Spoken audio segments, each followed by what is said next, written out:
मैं परमेश्वर का धन्यवाद देता हूँ इस सुबह के समय के लिए। सर्वशक्तिमान परमेश्वर के चरणों में आने का प्रभु ने जो मौका दिया है। आइए आज के वचन मनन के लिए नीति वचन 20वां अध्याय उसका 22वां वचन हम पढ़ें। मत कह मैं बुराई का बदला लूंगा, वरन यहोवा की बाट जोता रहे, वह तुझको छुड़ाएगा।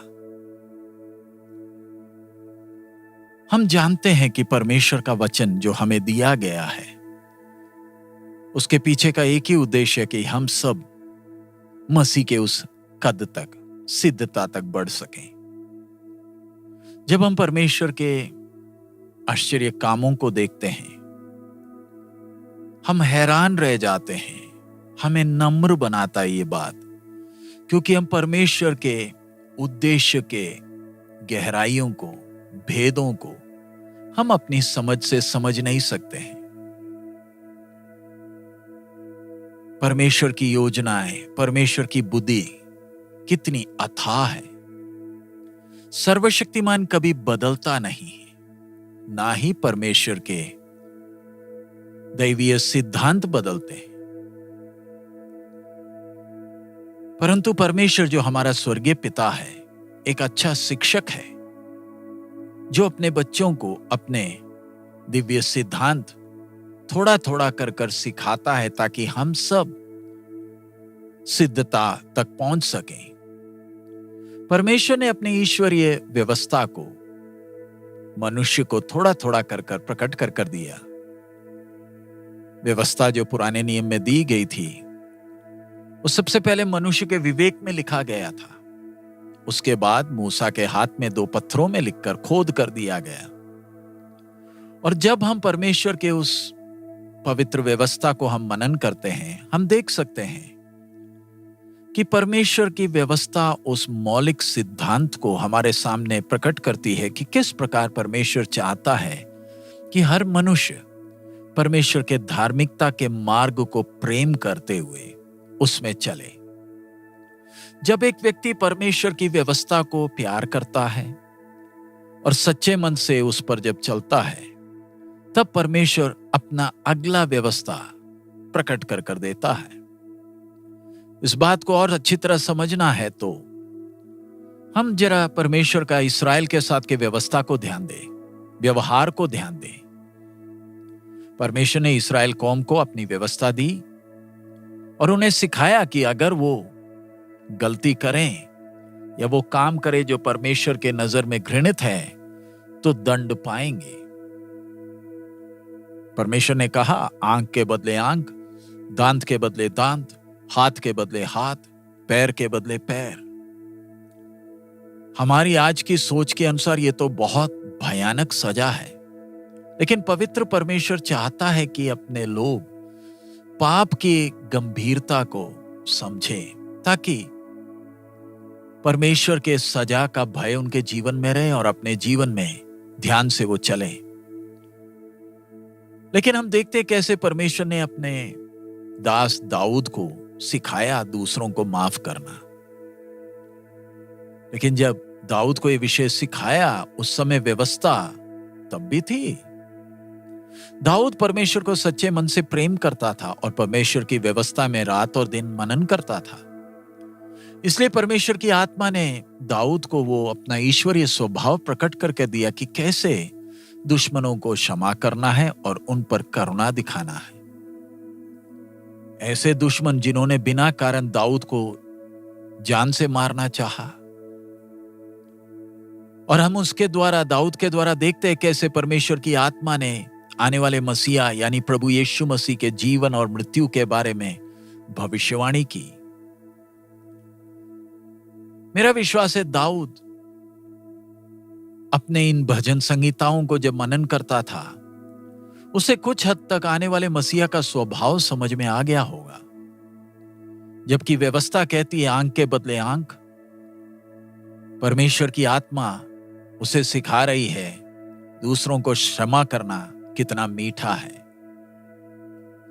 दाऊद दूसरों को बदला बराबर नाप तोल कर दे सकता था उनकी बुराई के कारण, लेकिन हम देखते कैसे समझदार होकर वो परमेश्वर के चरणों में इंतजार किया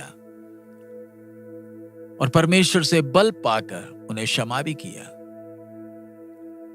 अगर एक पुराने नियम का संत जिसने मसीह यीशु के पहाड़ी उपदेश को कभी सुना तक नहीं, अगर ऐसे व्यक्ति ने माफ करने का यह स्वभाव सीखा है, तो जरा सोचकर देखे, पुराने नियम का व्यक्ति है, उसके अंदर पवित्र आत्मा हमारी तरह काम नहीं करता जैसे हमारे अंदर काम करता है आज। ऐसे है तो मुझे और आपको अपने दैनिक जीवन में कितना ध्यान देना है। प्रभु यीशु ने हमें खुद सिखाया कि हमें अपने दुश्मनों को प्रेम करना है। परमेश्वर अपने संतानों से कितना ऊंचा मापदंड उम्मीद करता है। हमें स्वर्गीय पिता के उस कद तक बढ़ना है, क्योंकि परमेश्वर सिद्ध है। हम दुष्टता भरी दुनिया में रहते हैं, जिधर हमारे सामने परीक्षा है कि बुराई का बदला हम बुराई में दें। लेकिन ध्यान रखें, हम परमेश्वर के संतान हैं। अविनाशी बीज के द्वारा, जो परमेश्वर के वचन के द्वारा हमारा नया जन्म हुआ, हमारे प्रभु यीशु मसीह की तरह हमें भी स्वर्गीय स्वभाव को इस अंधेरे भरे दुनिया में प्रकाश के तौर पर दिखाना है। प्रचार करना बहुत आसान है, लेकिन स्वर्ग चाहता है हमारे जीवन के द्वारा स्वर्गीय स्वभाव की खूबसूरती दिखे। आइए हम अपने भावनाओं को थोड़ा दूर रखकर अपने आप को विनम्रता से प्रभु के सामने समर्पित करें, तब जाकर प्रभु हमें मदद करेगा। इसका मतलब यह नहीं कि प्रभु हमारे दुश्मनों को सजा देगा क्योंकि उन्होंने हमसे दुष्टता की, लेकिन प्रभु हमें मदद करेगा कि हम अपने भावनाओं पर जयवंत होकर सिद्धता को प्राप्त करें। ध्यान रखें, अगर सर्वशक्तिमान परमेश्वर पुराने नियम के संतों से, जिनके पास मूसा की व्यवस्था आंख के बदले आंख सिखाती थी, अगर उनसे इतना ऊंचा दर्जा उम्मीद करता है, तो हम जो नए नियम के संतान हैं, हमारे विचारों को स्वर्ग देखता है कि कितना शुद्ध है।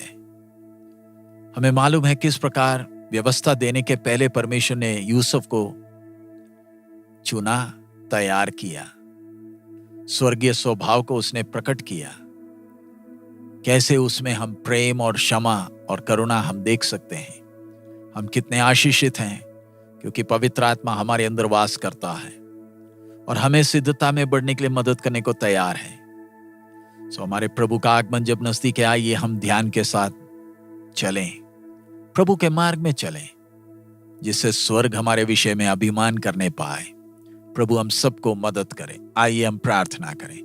हमारे अनुग्रहकारी दयालु पिता, हम आपका धन्यवाद देते हैं इस समय के लिए, आपके वचन के लिए। बाप, आप हम एक एक से बात कर रहे हैं। पिता, आपके पवित्र वचन के लिए धन्यवाद, इस ऊंची बुलाहट के लिए धन्यवाद। प्रभु, इन दिनों में आपके उस कद तक बढ़ने के लिए हमें मदद कर। अंधेरे भरे दुनिया में जब हम रहते हैं बाप, विनती करते हैं हमारा जीवन सबके लिए आशीष का कारण हो, हौसला का कारण हो। लोग हम में आपके स्वभाव को देख सके और हमारा जीवन आपके नाम के महिमा का कारण बन सके। सब महिमा आप ही को देते प्रभु, यीशु मसीह के मधुर नाम से मांगते हैं, आमीन। प्रभु हम सबको बहुत आयत में आशीष दे। हमारा प्रभु अति शीघ्र आ रहा है। मारनाथा।